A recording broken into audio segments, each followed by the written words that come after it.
Hi friends! ఈరోజు మనం తూర్పుగోదావరి జిల్లాలో ఉన్న అయినవెల్లి శ్రీ సిద్ధి వినాయక దేవాలయం గురించి తెలుసుకుందాం.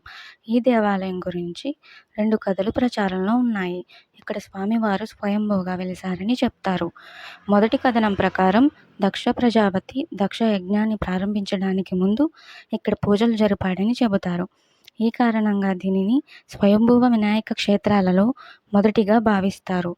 కృతయుగానికి చెందిందని భావిస్తారు.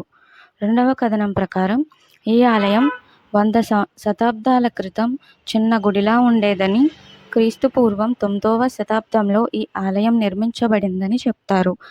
ఈ దేవాలయంలోని ప్రధాన దైవం వినాయకుడు. ఇక్కడ వినాయకుడిని సిద్ధి వినాయకుడిగా పూజిస్తారు. సిద్ధి వినాయకుడు అంటే కోర్కెలు తీర్చేవాడు అని అర్థం. ఇది ఒక ప్రసిద్ధమైన పుణ్యక్షేత్రం. ఇక్కడ వినాయకుడితో పాటు శ్రీ విశ్వేశ్వర స్వామి, అన్నపూర్ణాదేవి, శ్రీ శ్రీదేవి భూదేవి సమేత కేశవ స్వామి, కాలభైరవ స్వామి వార్లు మనకు దర్శనమిస్తారు. ఇక్కడ స్వామివారిని ప్రతి సంవత్సరం 1,00,000 పెన్నులతో పూజిస్తారు. ప్రత్యేక పూజలు నిర్వహిస్తారు. పూజ అయిన తర్వాత వాటిని విద్యార్థులకు పంచిపెడతారు. ఇక్కడ నిత్య అన్నదానం జరుగుతూ ఉంటుంది. మరియు చిన్నపిల్లలకు అన్నప్రాసన, అక్షరాభ్యాసం లాంటివి జరుపుతారు.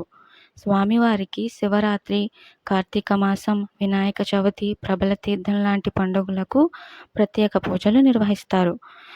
ఇక్కడ స్వామివారికి అభిషేకాలు, హోమాలు ప్రత్యేకంగా నిర్వహిస్తారు. స్వామివారి ప్రసాదంగా పులిహార, రవ్వ లడ్డు ఇస్తారు. ఈ పుణ్యక్షేత్రం రావులపాలెం నుంచి 23 కిలోమీటర్ల దూరంలో, అమలాపురం నుంచి 14 కిలోమీటర్ల దూరంలో, కాకినాడ నుంచి 40 కిలోమీటర్ల దూరంలో ఉంటుంది. ఇక్కడ ప్రత్యేక పూజలు నిర్వహిస్తూనే ఉంటారు. ఇక్కడికి అధిక సంఖ్యలో భక్తులు వస్తూనే ఉంటారు. ఇక్కడ స్వామివారికి ఎంతో ఇష్టమైన గరికను ఎక్కువగా సమర్పిస్తూ ఉంటారు. ఈ దేవాలయంలో ఆన్లైన్లో కూడా గోత్రనామాల పూజలు జరిపించుకోవచ్చు. అలాగే అయినవెల్లి గణపతి అని ఇన్స్టా పేజ్ని ఫాలో అవుతే ఈ టెంపుల్ గురించి ఇంకా ఎన్నో విషయాలు తెలుస్తాయి. ఈ వీడియో మీకు నచ్చుతుంది అనుకుంటున్నాను. ఇప్పటి వరకు మా వీడియో చూసినందుకు చాలా థ్యాంక్స్. ఈ వీడియో కనుక మీకు నచ్చినట్లయితే ప్లీజ్ లైక్ చేసి, షేర్ చేసి, సబ్స్క్రైబ్ చేయండి. ఇప్పటి వరకు మా వీడియోని చూసినందుకు చాలా thanks. Please like, share, subscribe to Lakshmi things. Thank you so much for watching. Thank you. Bye.